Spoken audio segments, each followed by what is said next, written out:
नमस्कार, मी साक्षी पांचाळ न्यूज अनकटच्या बातमीपत्रात तुम्हा सर्वांचं स्वागत करते। सविस्तर बातम्यांचा आढावा घेणारच आहोत, पण त्याआधी नजर टाकूयात काही महत्त्वाच्या हेडलाईन्सवर। सैफवरील हल्ला आंतरराष्ट्रीय कटाची शक्यता, तपास अधिकारी यांचं विधान। आगामी सामना आम्हीच जिंकणार, खासदार संजय राऊत यांचं वक्तव्य। राष्ट्रवादीचे धोरण पुरोगामीच, अजित पवार यांचं वक्तव्य। आणि गोल्डन बॉय नीरज चोप्रा अडकला लग्न बंधनात। आता पाहूयात सविस्तर वृत्त।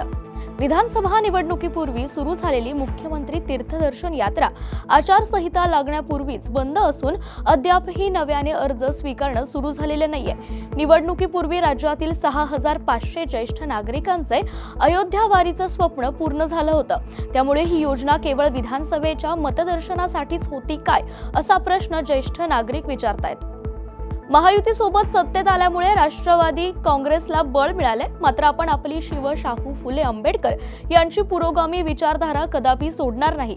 सर्व धर्म समभाव हाच विचार घेऊन आपल्या पक्षाची वाटचाल सुरू राहील, अशी भूमिका राष्ट्रवादी काँग्रेसचे अध्यक्ष तथा उपमुख्यमंत्री अजित पवार यांनी शिर्डीतील मेळाव्यात मांडली आहे। पक्षाची प्रतिमा मलिन होईल असं कोणाचंही गैरवर्तन खपवून घेणार नाही, असा सज्जड इशारा कार्यकर्त्यांना देताना त्यांनी मंत्री धनंजय मुंडे आणि माजी मंत्री नवाब मलिक यांना विनाकारण लक्ष्य केलं जात असल्याचं सांगत त्यांनी त्यांची पाठराखण देखील केली आहे।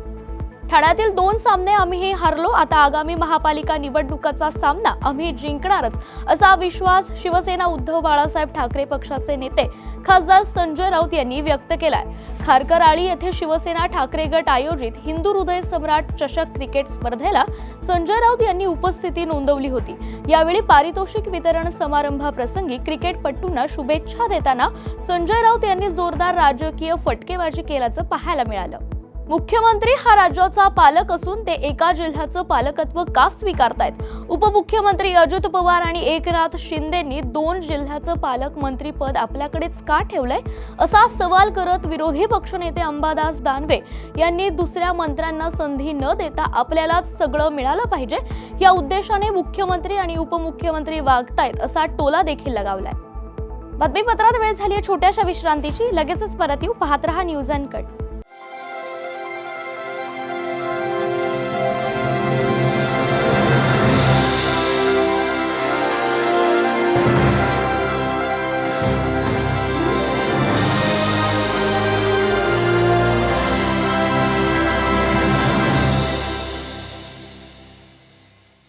विश्रांतीनंतर पुन्हा एकदा स्वागत। पाहूयात उर्वरित काही महत्त्वाच्या घडामोडी।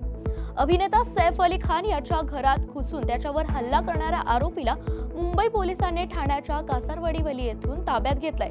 चौकशीत हा हल्लेखोर बांगलादेशी घुसखोर असल्याचं निष्पन्न झाल्याने सैफवरील हल्ला हा आंतरराष्ट्रीय कट असण्याची शक्यता असून या दृष्टीने तपास करायचाय, असं तपास अधिकाऱ्यांनी न्यायालयात आपल्या जबाबात सांगितलंय। त्यावर न्यायाधीश के पाटील यांनी आरोपीला 5 दिवसांची पोलीस कोठडी देखील सुनावली आहे।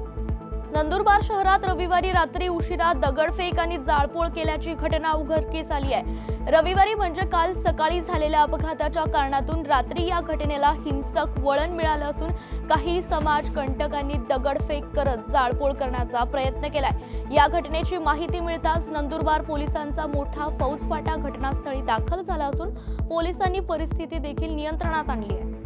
कमी पाण्यामध्ये आणि सर्वसाधारण जमिनीमध्ये शेतकऱ्यांना चांगलं उत्पादन मिळवून देणारं पीक म्हणून डाळिंबाच्या शेतीकडे पाहिलं जातं। या डाळिंबाच्या शेतीला मध्यंतरी रोगाचा मोठा सामना करावा लागत होता, मात्र बारामतीतील कृषी विज्ञान केंद्राने डाळिंबाच्या एक खोड पद्धतीचा वापर करून चांगल्या पद्धतीचे डाळिंबाचं उत्पादन घेतलं असून AI तंत्रज्ञानाचा वापर करून रोगांवर नियंत्रण देखील मिळवले।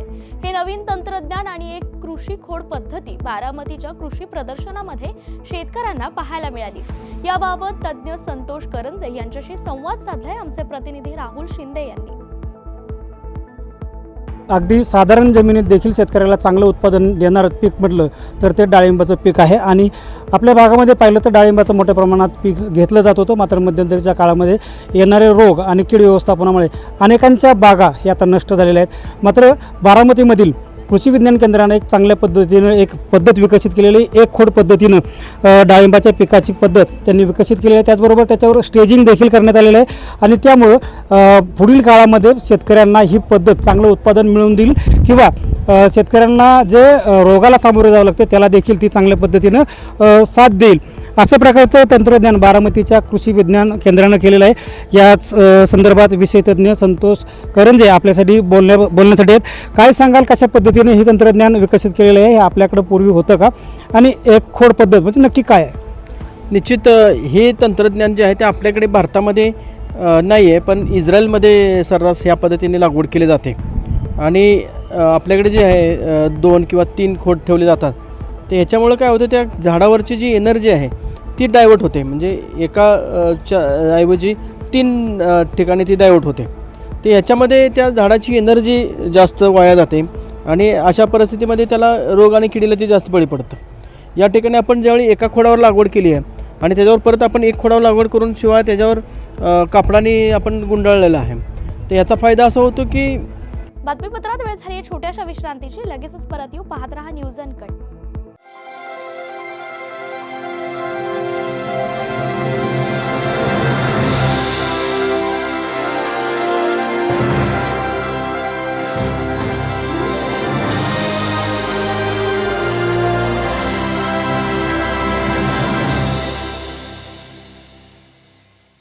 विश्रांतीनंतर पुन्हा एकदा स्वागत. पाहूयात उर्वरित काही महत्त्वाच्या घडामोडी.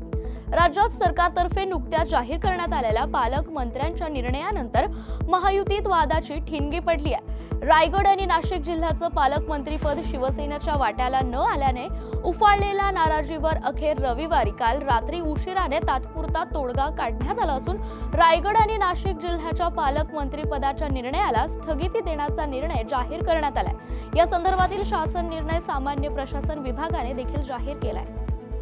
सोलापूरचे सुपुत्र अरण्य ऋषी मारुती चित्तमपल्ली यांच्या संकल्पनेतून सोलापुरात ग्रंथालय सुरू होणार आहे. यामध्ये फक्त वन, वन्यजीवन आणि पक्षी यांच्याच विषयावरील पुस्तकं वाचवयास मिळणार असून त्यांच्या नावावरच 26 पुस्तकांसह त्यांनी संग्रह केलेल्या 10,000 पुस्तकांचा या ग्रंथालयात समावेश असेल. अभ्यासक, संशोधक आणि जिज्ञासूंसाठी हे एक ज्ञान भंडारच असणार आहे. विशेष म्हणजे ही पुस्तकं घरी नेता येणार नाहीयेत. आणि आता बातमीपत्राच्या अखेरीस बातमी आहे क्रीडा विश्वातून. भारताचा गोल्डन बॉय नीरज चोप्रा लग्नबंधनात अडकला असून नीरजने हरियाणाच्या सोनीपत येथे राहणाऱ्या हिमानी मोर हिच्याशी लग्नगाठ बांधली आहे. 27 वर्षीय नीरजने लग्नानंतर 2 दिवसांनी लग्नाचे फोटो सोशल मीडियावर शेअर केल्यानंतर ही बाब सर्वांच्या समोर आली आहे. नीरजची पत्नी हिमानी ही टेनिसपटू असून लग्नाचे फोटो सध्या सोशल मीडियावर मोठ्या प्रमाणात व्हायरल झालेत. या बातमीसह वेळ झाली बातमीपत्रात इथेच थांबायचे. पाहत रहा न्यूज अनकट.